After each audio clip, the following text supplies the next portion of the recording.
Wade from behind takes it away. Chalmers, Cole, James! But that's Charles. I mean, he's the guy who had to sit on that panel, and he has to do that. I mean, it's good for the ratings. Yeah. By now, you've probably guessed the theme of this video, and the title itself makes it pretty clear that you just do not, under any circumstances, fuck with LeBron James if given a chance. Now, King James has had multiple I am him moments over his NBA career, and in this video, we're gonna take a look at the top 5 times when he made us go, God damn. Starting with number 5, we take a look at LeBron James clapping back at Charles Barkley back in 2017 with a response for the ages. Now, we're no strangers to 11-time All-Star Charles Barkley being a motor mouth for an analyst, and LeBron usually being someone who doesn't really respond to any kind of provocation, so this was definitely out of character. It all started with LeBron James' comments about upgrading the roster while he was at Cleveland right after their historic 2016 championship run. LeBron very candidly said that they needed a fucking playmaker, and Barkley just did not hold back his comments. Calling LeBron James whiny and his comments inappropriate, Charles Barkley launched his tirade against the then 3-time and soon-to-be 4-time NBA champ, saying the Cavs had given him everything he had wanted and questioned LeBron's competitiveness. On the other hand, LeBron channeled his inner Michael Jordan for an epic clapback. It became personal with me. Responding to these comments, LeBron said in an ESPN interview, "I'm not going to let him disrespect my legacy like that. I'm not the one who threw somebody through a window. I never spit on a kid. All I've done for my entire career is represent the NBA the right way. 14 years, never got in trouble. Respected the game. Print that." Damn, LeBron. Naturally, his comments sparked a reaction from Barkley. Number one, I have no problem with what LeBron said. Most of that is true. I've did some stupid things in my life. But he also mentioned why he wouldn't get personal about those issues with LeBron, and went on to even defend his comments. But since then, LeBron didn't respond again after an epic reply, and Barkley marked himself as perhaps one of the few journalists who put themselves in the crossfire of the LeBron James shooting gallery. Moving quickly to number 4, we have LeBron James going head-to-head with someone who doesn't even play basketball. Well, this time on the list, we have Zlatan Ibrahimovic, the ever-so-eccentric and ridiculously cocky soccer star who basically told LeBron to shut up and dribble, and told him to stay away from political issues in a fiery interview.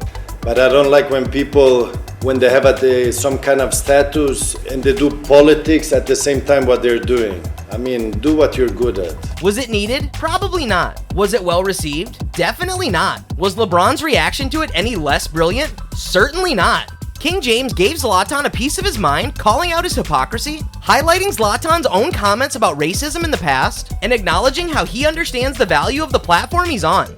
It's funny he say that because I believe in like 2018, he was the same guy who said when he was back in Sweden, talking about the same things because his last name wasn't a certain last name that he felt like it was some racism going on when he was out on the pitch. You go, LeBron. And not only that, LeBron's response to Zlatan drew further appreciation from the likes of Max Kellerman and Stephen A. Smith too.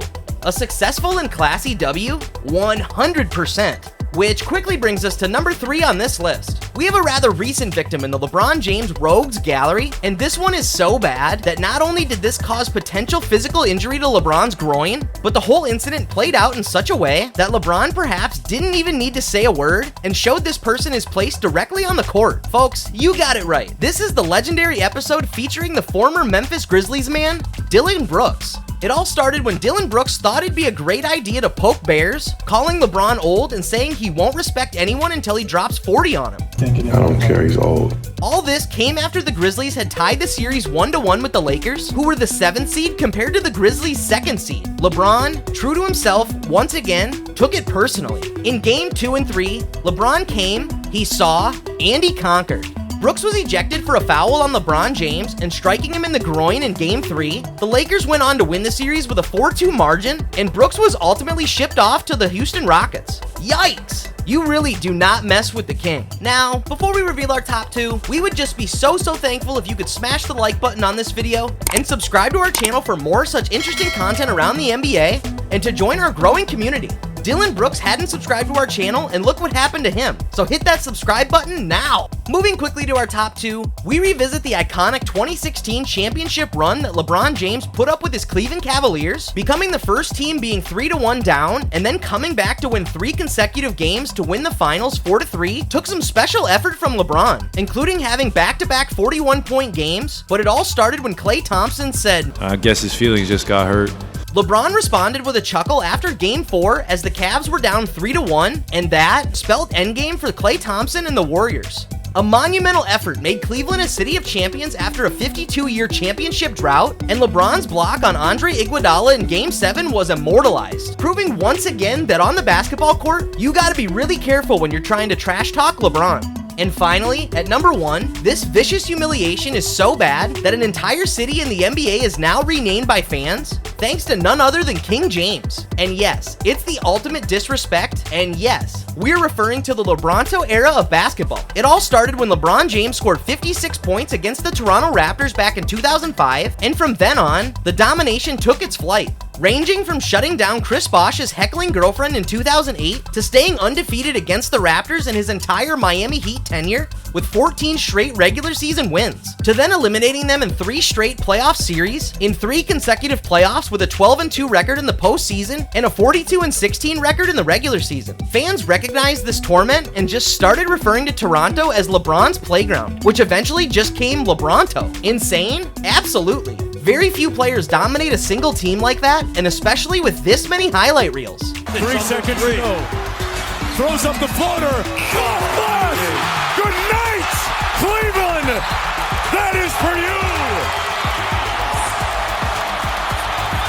LeBronto has stuck to LeBron ever since, where without speaking much, he's done his talking on the court and dominated them since eternity. And will this continue? Well, we surely hope so, as King James enters his 21st season in the NBA. And on that note, we've come to the end of this video. We certainly hope you liked it, so if you did, smash that like button, click on the subscribe button to join our growing community, and hit the bell icon for notifications for whenever we upload new content. See you soon in the next one.